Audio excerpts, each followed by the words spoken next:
The road ran right under that ridge. Everyone who came through the valley would cross it.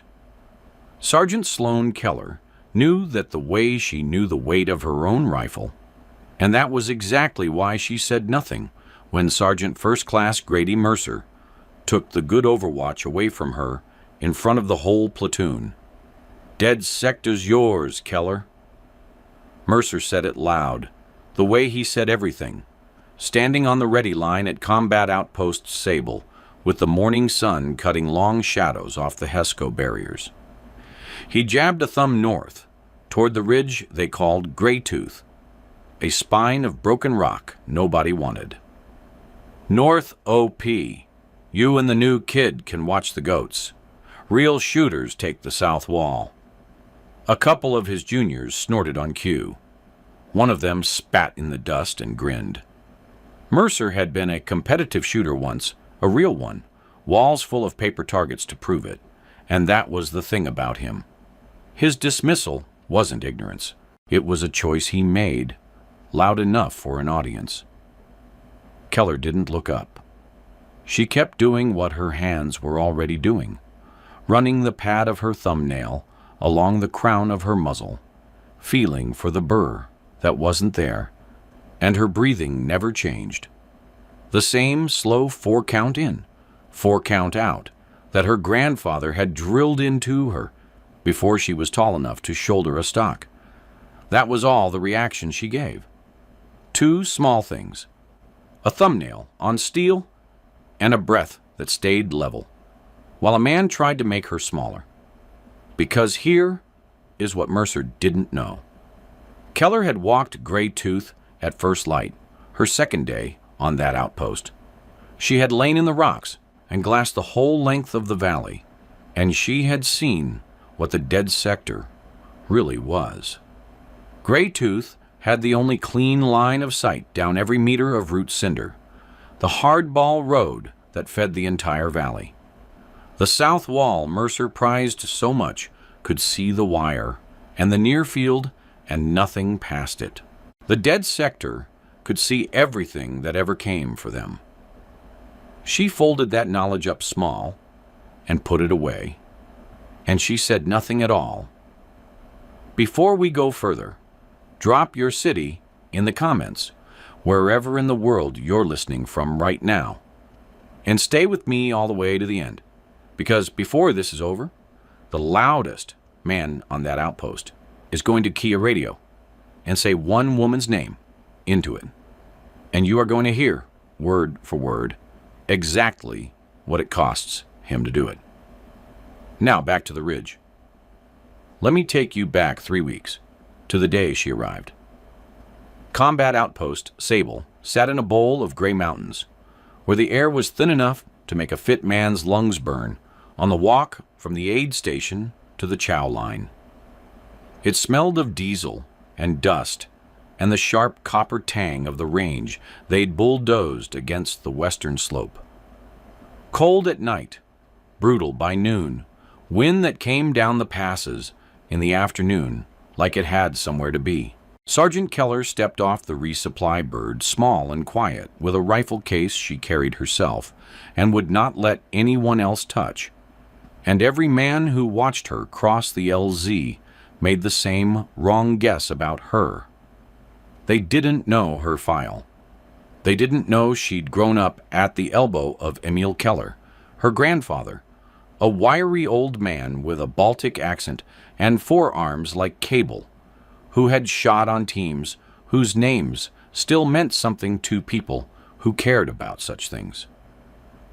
Papa had put a rifle in her hands at 6 and a stopwatch in front of her at 10, and he had taught her one thing above all others, said it so many times it lived under her breastbone: finish the shot, whatever it costs. She'd won matches with a fever of 102. She'd made her data book in the rain until her fingers cramped. She carried the old man's voice everywhere, and she had learned young that the loudest shooter on the line was almost never the one you had to fear.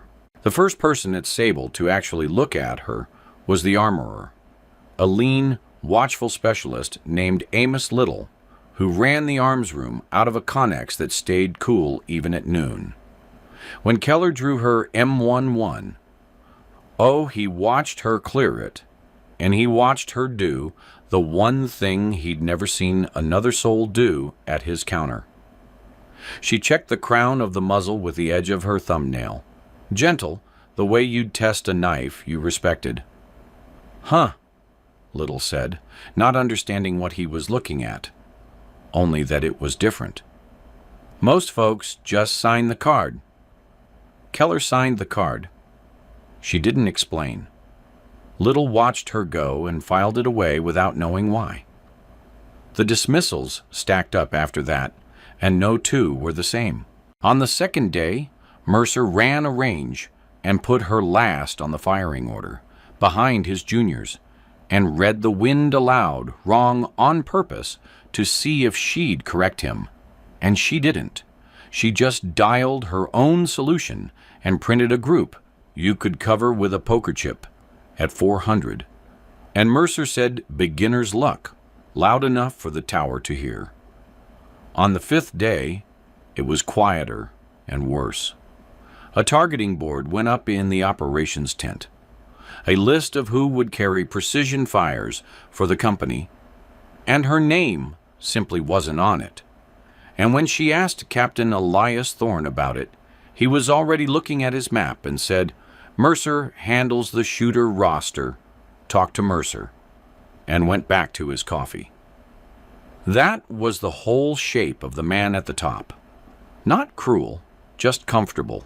A decent officer who had let one loud sergeant do his seeing for him, and who drank range data every week without once asking whose it was. And it wasn't only her. The new kid, Specialist Colby Nash, got it just as bad in his own key. 19, all knees and nerves and words, Colby couldn't stop talking, and the platoon had decided that made him useless. Mercer wouldn't let him touch a crew weapon. "You'll shoot your own foot off and call it enemy contact," Mercer told him once at chow, and the table laughed, and Colby laughed too because the alternative was worse. What none of them bothered to learn was that Colby Nash had a gift for reading ground and weather that no course teaches. He felt wind on his skin the way other people hear music, and that back home he was rebuilding his dead father's pickup, one salvaged part at a time, a busted straight six he swore he'd have running before his next leave.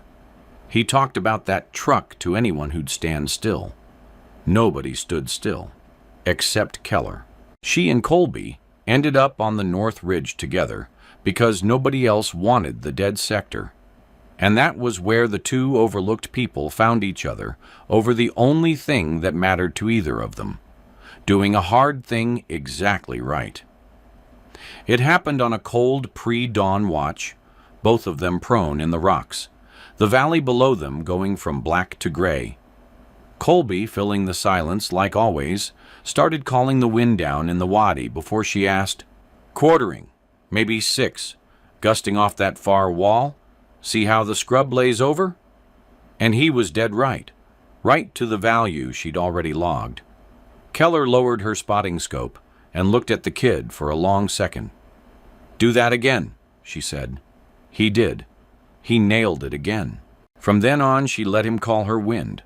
And Colby Nash, who had never in his life been trusted with anything, lay in the rocks beside a sniper and felt for the first time like he was worth the ground he took up. "So what's the play, if something actually comes through here?" he asked her once, half joking. She was quiet for exactly 3 seconds. Then she said, "If anything comes through this valley, we see it first." She meant it as a fact. It would become one. "Great," Colby muttered, glassing a mile of empty rock. Front row seats to a whole lot of nothing. He would spend the rest of his life grateful he was wrong. The nothing ended on a Tuesday at 11:40 in the morning with the radio. It came in fragments, the way disasters always do. Red Squad, out on a routine road clearance, 6 kilometers west, hitting a daisy chain of buried charges, and then walls of fire from 3 sides at once. Not harassment, a kill box. Within 90 seconds, Red Squad was combat ineffective and pinned in a dry culvert with 2 vehicles burning, and the reason for the ambush came up the valley behind it, like a fist. A convoy, a real one.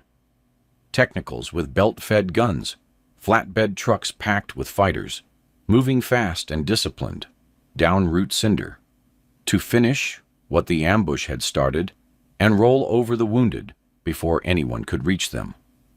And Combat Outpost Sable, staring at its own south wall, could not see a single meter of that road. Greytooth could see all of it. In the operations tent, the math went cold and simple, and it landed on Mercer like a dropped plate. The quick reaction force was 20 minutes out over bad ground. Air was 40. Red Squad had maybe 6. The only eyes and the only rifle with a line on that convoy belonged to the dead sector he'd handed to a woman he'd spent 3 weeks making small, and everyone in that tent watched him understand it. Captain Thorne looked at the man he'd trusted to do his seeing and said just one thing, low and hard. "Then you'd better call her." And the admission was written all over Thorne's face. That he had let this happen, that he had signed for range data he never questioned, that his blind spot had a name, and the name was about to save all their lives. Mercer keyed the handset and didn't speak. The silence stretched. In the tent, a radio man looked up. A lieutenant stopped writing.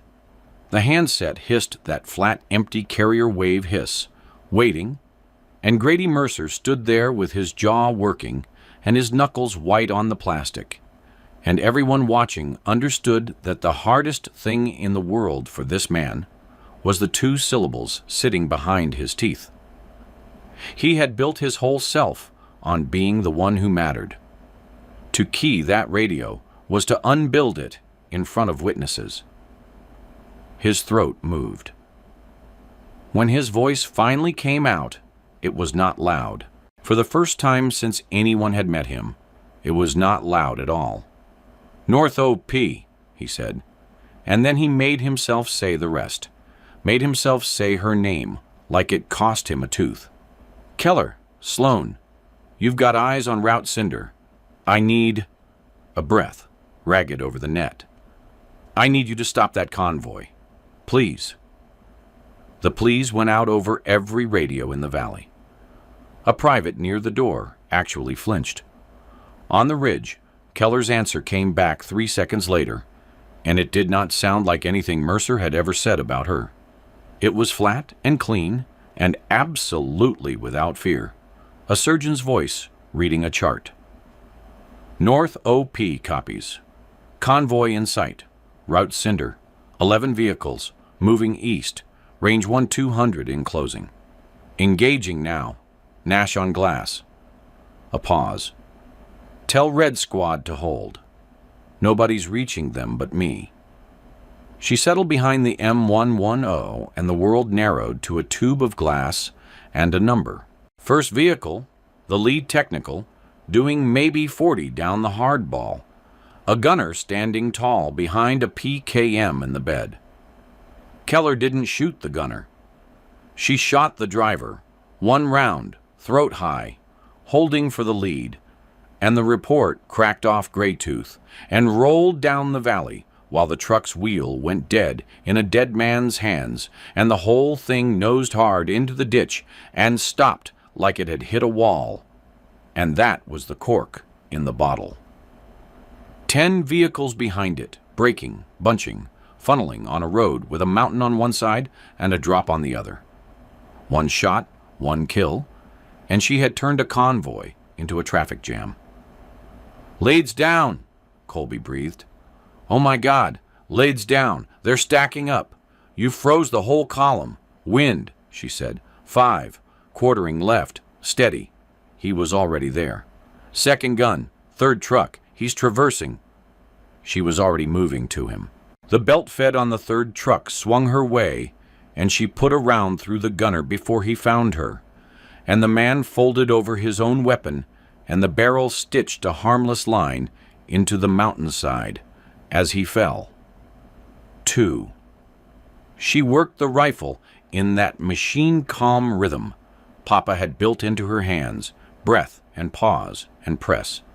And the M11O's reports came steady and spaced, each one a flat, hard crack against the rock, and then the long, rolling echo chasing it down the valley. A fighter climbing out of the fourth truck. 3. 2 more spilling off the flatbed, bounding for the ditch. 4, 5, the second one dropping mid-stride, so his own momentum carried him into the dirt face first. She was reading them faster than they could reorganize, and for 90 long seconds, it was pure, clean competence. The count climbing, the convoy dying in its own kill zone, and down in the culvert. Red Squad's radio traffic changed pitch as they realized the road behind them had stopped moving. Then the enemy found her, and it got hard. Somebody down there was good. A fighter behind the 5th truck had been watching the ridge, timing the muzzle flash and the sound, and he did the math on where she had to be, and he called it, and the surviving belt-fed gun on the far technical laid its full weight onto Greytooth. Keller heard the change before she felt it, the flat cracks of aimed fire becoming the ripping, tearing hammer of a gun firing long bursts, and then the rock in front of her face came apart. This is the part that took a quarter second and lasted a year. She saw the impacts before she heard them, a walking line of gray dust and orange sparks marching along the lip of her position from left to right, each strike throwing splinters of stone the size of teeth. She heard the rounds crack past overhead, that vicious, snapping whip crack of supersonic metal, and under it, the deeper hammering of the gun itself half a mile below. She felt grit sting her cheek, and the hot sun on the back of her neck, and the cold, flat certainty in her chest that the next burst was walking right onto her skull.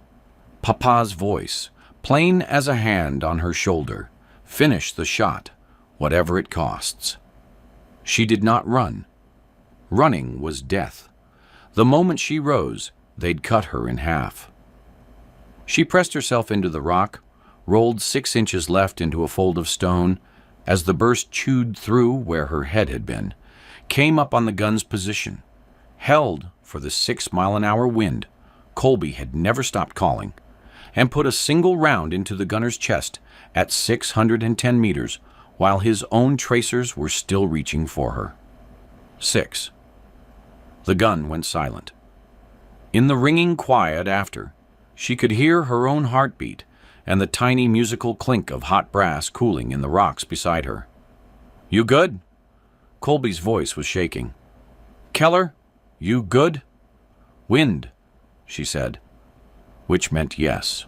They regrouped down there, competent, disciplined, worse than anyone at Sable had feared. The convoy commander pulled his surviving fighters off the trucks and put them into the terrain, and 2 teams started bounding up the lower slopes of Greytooth toward her, using the dead ground, the folds in the rock she couldn't see into, closing the distance where her long gun meant less and their numbers meant more. And that was Colby Nash's moment. The thing he did that no roster ever credited him for. He wasn't watching the road. He'd been watching the whole board the way only he could, and he saw what she couldn't from her angle. A 12th vehicle, a truck that had been hidden the whole time in the shadow of the far rocks, now breaking cover and swinging wide around the wreckage, running the shoulder to bypass the jam and make its break east toward Red Squad. 12, he screamed. "There's a 12th. He was hiding. He's running the shoulder. He's gonna clear the wreck. And he's gone, Keller. He's making a break for Red Squad. She would never have seen it in time. That call bought the seconds that decided everything.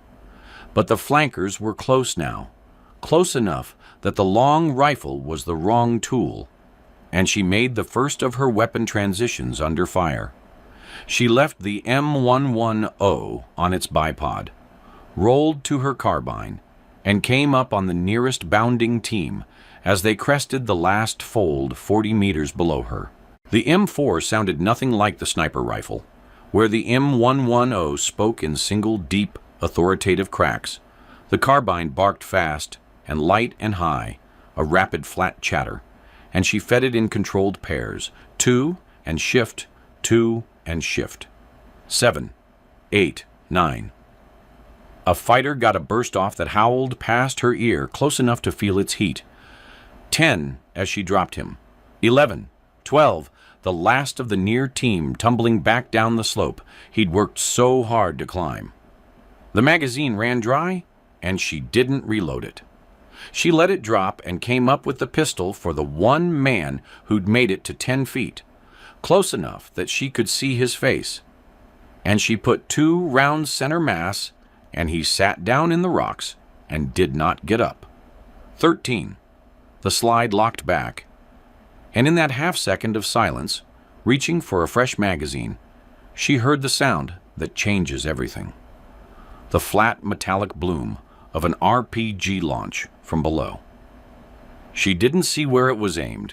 She heard it leave the tube, that hollow whoomp hiss, and she pressed flat, and it struck the rocks 8 meters to her right, and the world turned white and loud, and then very far away. This is the second quarter-second that lasted a year.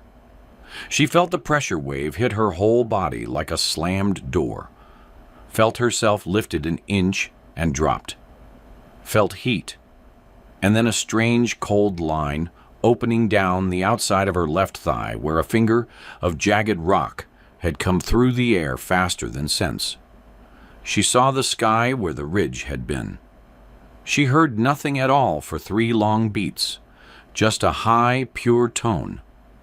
And then hearing came roaring back with the taste of blood and dust in her mouth, and Colby screaming her name from somewhere. She looked down at her leg. The gash ran long and deep along the outside of her thigh, welling dark and fast, and her whole left side had gone electric and wrong, wounded, bleeding on the ridge. The QRF, still 15 minutes out, and the 12th truck, clearing the wreckage below, engine winding out, gaining speed on the open hardball, racing east toward 6 pinned men who had no one else in the world but her.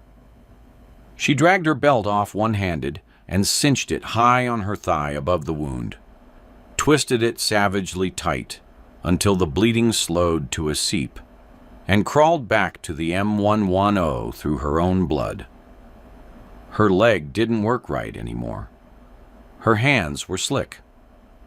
The truck was already at 400 meters and opening, doing 60 now, and every second it lived it ate the distance to Red Squad. She got behind the rifle. She had 1 magazine left, and a leg full of rock, and a target running flat out away from her down a road, and Papa's voice came again, not gentle this time, hard as the old man had ever been. Finish the shot, whatever it costs. Colby, she said, and her voice didn't shake even now. Wind. Nothing came back. She keyed again. Nash, wind. I need it. The channel was empty. Not static, empty. That specific, dreadful nothing where a voice should be. The silence of a man who has stopped answering. She risked one glance to her right and saw him, 20 feet away, slumped against the rock, with his hand pressed to his side and dark spreading between his fingers. The RPG's spall having found him where it missed her worse. His eyes were open. He was looking at her. And Colby Nash, 19 years old, bleeding out on a ridge nobody thought was worth defending, lifted his head and did the only thing he had ever been good at. Gave her the last red he had in him, his voice a thread. Left to right. 8. Gusting. Hold 2, Mills. Left. Now, Sloan. Take it now. Then his head went back against the rock, and his hand went slack, and he stopped talking. And Colby Nash never stopped talking. And the silence of it was the loudest thing in the whole valley. 780 meters. A truck doing 60, quartering away. A crosswind gusting 8. A bolt slick hand, and a body screaming, and 1 round left. It was not a shot a professional would take. It was not a shot most professionals could take on their best day. Whole and rested and calm. She took it wounded, on a kid's dying breath, because there was no one else and there was never going to be. She built the whole thing in 2 seconds. Colby's hold, 2 Mills left, the drop she knew cold, the lead for a truck eating 26 meters a second. She exhaled half a breath and held the rest. And she pressed the trigger the way Papa taught her, straight back, a surprise even to her. And the M110 cracked one last time and rolled its echo down the valley. The bullet crossed 780 meters in 9/10 of a second and took the driver of the 12th truck through the base of the skull. And the truck went straight where the road turned, off the shoulder and into the ravine, cartwheeling once and coming to rest as a smoking ruin, 400 meters short of the culvert where Red Squad lay. 14. The convoy was dead. All of it. She keyed the radio one more time, and her voice over the net was flat and clinical, and drained of everything, laid against the silence like a stone on a grave. North OP convoy is destroyed. Route Cinder is clear. I need a medevac on Greytooth for 1 urgent surgical. Send it now. Then she let go of the rifle and became something else entirely. Because Sloan Keller had a second set of hands, and Sable had never bothered to ask about those either.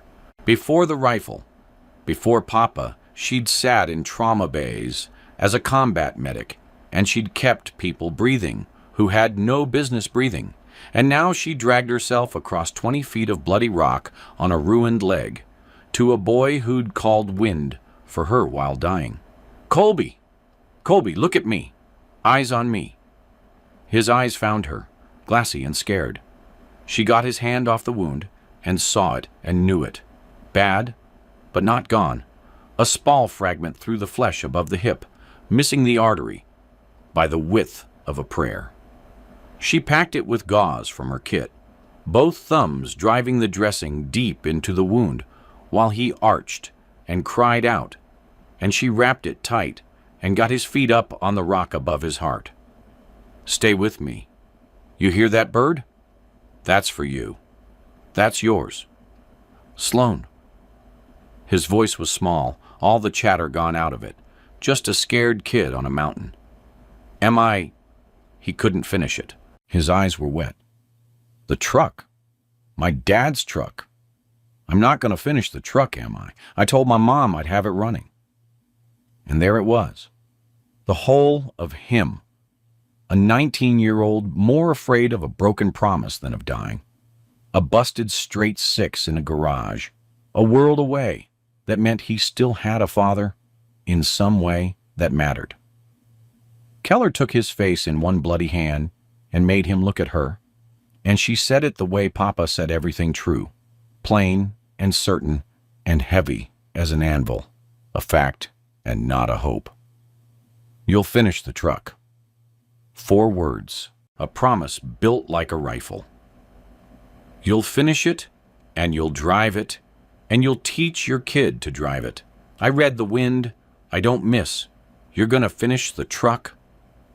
Colby laughed, one wet, broken laugh that turned into a sob, and he held on to her wrist with the last of his grip. And she stayed like that, one hand on the wound and one hand on his face, talking him through it in that low, steady voice, while the medevac bird came screaming up the valley and flared onto the ridge in a storm of grit and noise. She kept the promise. She would keep all of it. The kid lived. The quick reaction force reached Gray Tooth 11 minutes after the last shot, and it was Mercer at the front of it, scrambling up the last of the rock with his weapons slung and his face gray. And he crested the ridge into a scene he would see behind his eyes for the rest of his life. The destroyed convoy smoking on the road below, 14 enemy fighters dead across the slope, a spent sniper sitting in a pool of her own blood with a tourniquet on her leg and a wounded boy's head in her lap, still talking to him, still keeping him here. Mercer stopped like he'd walked into glass. He looked at the road. He looked at what one rifle had done to 11 vehicles. He looked at the woman he had called the dead sectors problem, and Sergeant First Class Grady Mercer, who had a wall of trophies and a voice that filled rooms, could not make a single sound. They flew Colby out first, then her. She was back at Sable in 4 days, legs stitched and braced, walking with a cane she clearly hated, and she came out to the ready line at dusk because that was where they mustered, and she was not going to hide. Mercer was already there. So was most of the platoon, the same men who'd laughed on cue 3 weeks before. And Mercer did the thing that cost him more than any bullet ever could. He stood up in front of all of them. His hands were shaking, and he let them see it. "I need to say something," he started, and his voice cracked on the 4th word, and he had to stop and start again. This man, who had never once in his life been at a loss for volume, stood there stripped of every decibel of it. I looked at Sergeant Keller, and I saw he stopped, jaw working, the muscles in his neck standing out with the effort of it. And when he went on, he was staring at the dirt because he couldn't look at her. I saw somebody small, somebody quiet, and I decided that meant somebody who didn't matter, and I said so, loud, in front of you, so you'd all know what I thought. And I put her on the one piece of ground I was sure would never see a fight, because I wanted her out of my way. His breath was ragged now, coming apart in front of everyone. And that piece of ground was the only thing that saved Red Squad. The only thing. I was wrong. And it wasn't just wrong.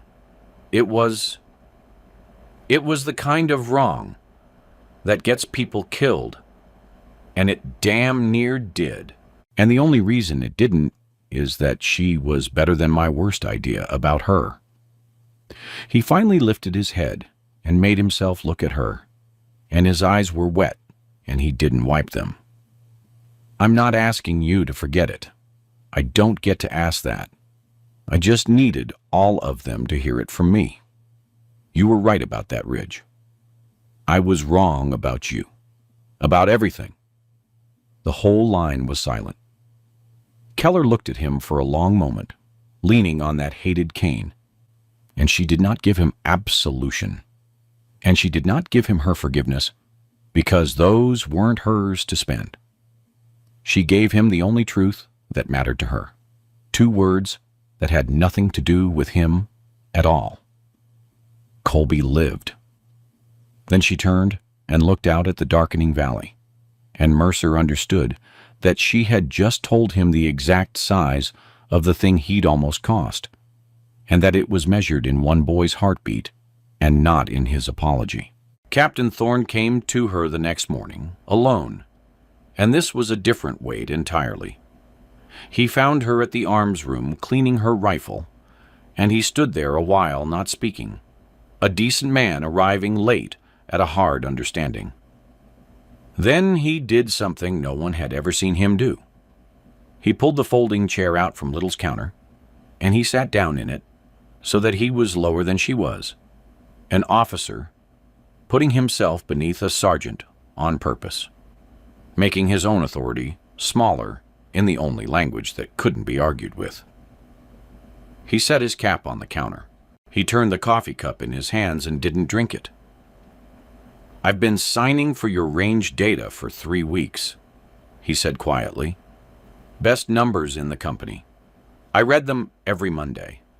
And I never once asked whose they were, because I let a loud man tell me who was worth my attention, and I found that easier than looking for myself.